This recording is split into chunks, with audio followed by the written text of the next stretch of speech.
मोदी जी ध्यान में लीन, ध्यान मुद्रा में बैठे हुए हैं आपके मोदी जी अभी 48 घंटे के लिए। तो वहीं विपक्ष ने पूछा कि कैमरे के बिना भी ध्यान लगाया जा सकता है, क्योंकि ध्यान लगाते समय कैमरे का क्या जरूरत। आइए इन सब विषयों पर बात करते हैं। नमस्कार, मेरा नाम विश्वजीत कुमार और आप देख रहे हैं वॉक फॉर इंडिया न्यूज।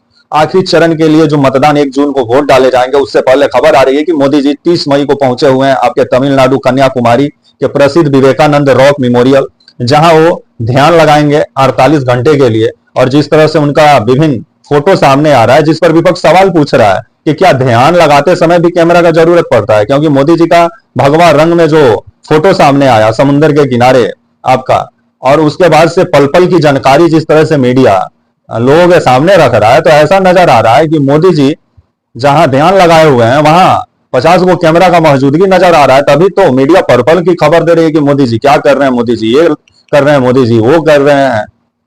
लेकिन ध्यान लगाने के लिए कैमरे की जरूरत नहीं होती है। अगर आप कोई तपस्या में लीन होते हैं, जब आप भगवान के सामने बैठकर उनकी तपस्या करते हैं, चाहे ध्यान लगाते हैं, तो कैमरा और फोटो की क्या जरूरत। लेकिन कहा जाता है ना, अभी राजनीति भारत में धर्म पर तो हो रहा है, और भारतीय जनता पार्टी धर्म के सहारे ही 2024 लोकसभा चुनाव जीतना चाह रही है। लेकिन विपक्ष अब मोदी जी से ही सवाल पूछ रहा है कि मोदी जी ध्यान लगाते समय कैमरा का क्या जरूरत है वहां पे। लेकिन कैसे मोदी जी अपने आप को हिंदुओं का सबसे बड़ा नेता दिखाएंगे, बिना कैमरा का हो ही नहीं सकता है।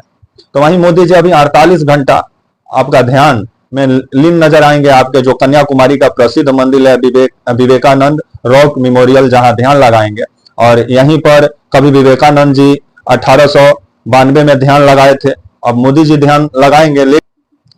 तब तक के लिए आप मुझे इजाजत दीजिए, और आप हमारे channel walk for India news को प्लीज लाइक और सब्सक्राइब और शेयर करना ना भूलें। तब तक के लिए नमस्कार, जय हिंद, वंदे मातरम।